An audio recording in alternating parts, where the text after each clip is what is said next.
Thanks to those of you that submitted your questions for this Wednesday OTRS Central Q&A. Remember, for Monday and Wednesday's editions, you tweet your questions to @OTRS Central using the hashtag OTRS Central. I was actually surprised I didn't get more questions. The Friday Q&A is a Facebook Friday Q&A. So you go to the OTRS Central Facebook page, you like the page, and then when I ask for your questions, you respond and give me your questions. Simple enough, right? Right. All right, let's get started with this Q&A.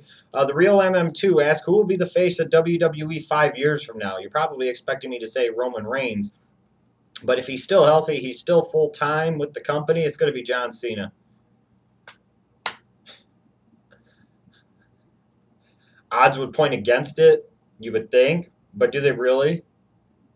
I see John Cena being a guy, that hangs on far too long. I could see him still being the top guy 5 years from now. I really could. Number one face asked, does WWE really think people would rather watch them over their football team? The funny thing is that used to kind of be the case. One of the forgotten things about the Monday Night Wars period was just how much of a toll the increasing audience of professional wrestling, really hurt the audience of Monday Night Football. A lot of those fans at the time preferred to watch wrestling on Monday nights instead of Monday Night Football, and oftentimes that was even including, when your own team was playing. That's the way it was. Or you would put the football game on the smaller TV and you watch wrestling on the bigger TV. That's what I used to do.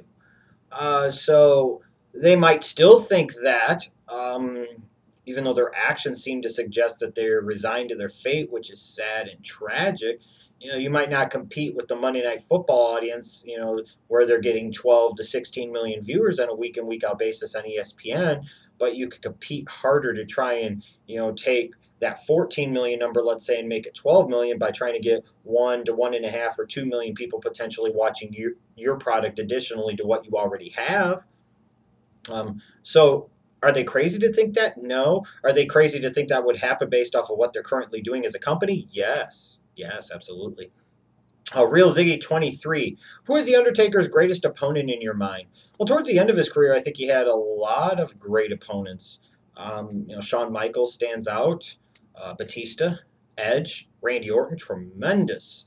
But in terms of like all-time classic opponents, the two that stand out to me are Kane and Mankind. Kane because of the way their stories intertwined and evolved over the years and the way they were friend and foe, family and not, and all of this. And then Mankind, because I think when Mankind came into the scene in 96, he really added some new layers to the Undertaker character, and he got more out of the Undertaker character and frankly renewed some interest in the Undertaker character that have been lost. Nobody wants to talk about it, but I think it's true. Him and Mankind had some great memorable matches. You think about SummerSlam 96. You think about, obviously, King of the Ring 98. There were some memorable matches in their feud. So I think Mankind would definitely have to be one of Taker's greatest opponents. DeHarris here asks, what are your thoughts on adult toy collectors? I'm sure they get made fun of a lot, but I don't see why. Maybe it's in part trying to grasp onto memories from your childhood. It's an outlet, it's a vice, and as long as you're paying your bills, what's wrong with having a vice like that? Would you rather have somebody have a vice like, manufacturing and distributing crystal meth, or buying and selling cocaine or heroin or something like that? Or, beating their kids or beating their wives or partners? I think I'd rather see vices like that where people collected toys. That's what they get off on, and they're taking care of their responsibilities. Why should they not be able to do that? I have absolutely no problem with that.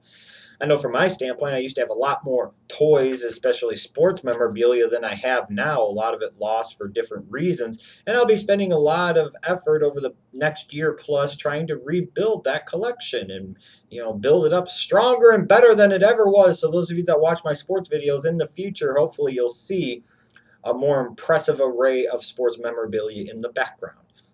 Real Mike's Gym in 2002 was a series between the Kings and the Lakers fixed, and would the Kings have gotten to the NBA Finals and won it?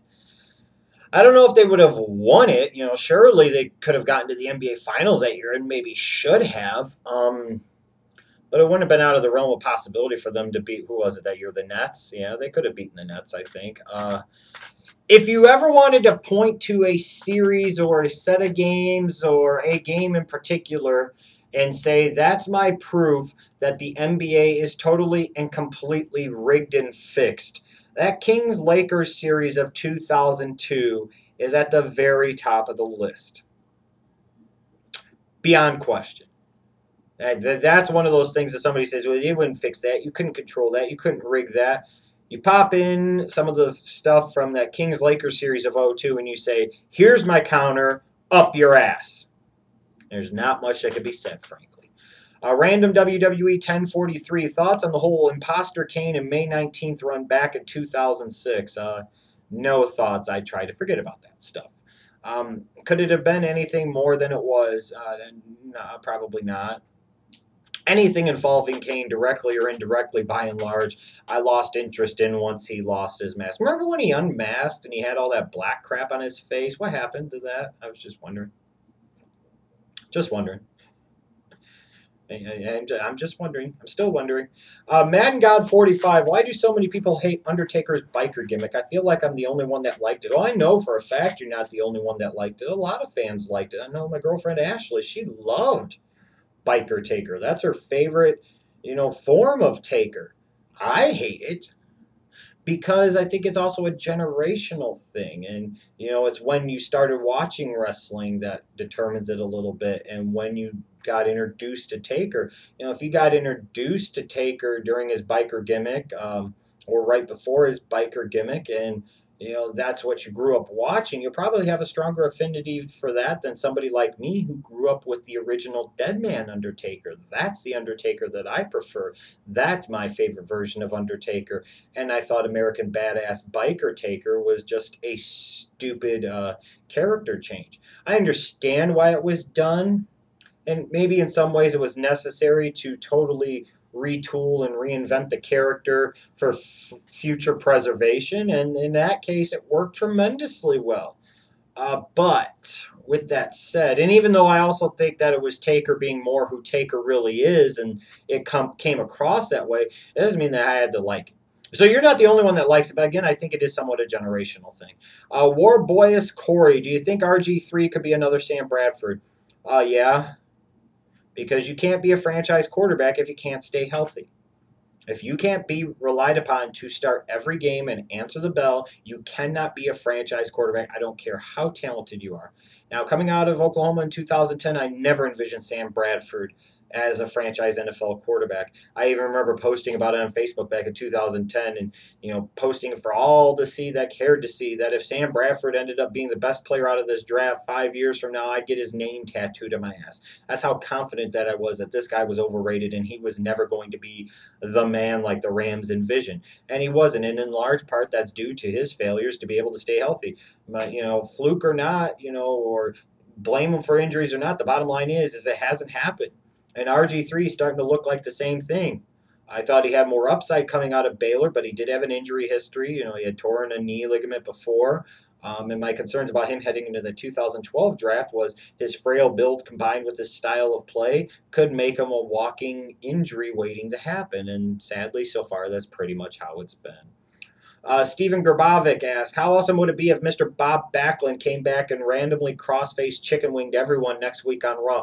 That would be incredible and awesome. The only thing that would be more awesome is if Mr. Bob Backlund was giving A microphone, and then B, the platform to go out and blast on people, maybe in connection to the Jack Swagger Real America thing, and call out people for not being able to recite the Star Spangled Banner or America the Beautiful, or sitting there and questioning them about basic United States geographical facts or political facts, what have you, knocking them for not being able to name all of the U.S. presidents forward and backwards, which is something I did demonstrate the ability to do before for some of you that have watched this channel for a long time. So, with that said, that would make it even more awesome than just seeing Mr. Bob Backlund itself would be awesome. And Chewy Second Dad closes out this Q&A by asking, was I watching WWE or Godzilla? I thought I saw an Asian guy saying, let them fight, and two muscle-bound monsters destroying stuff. I guess.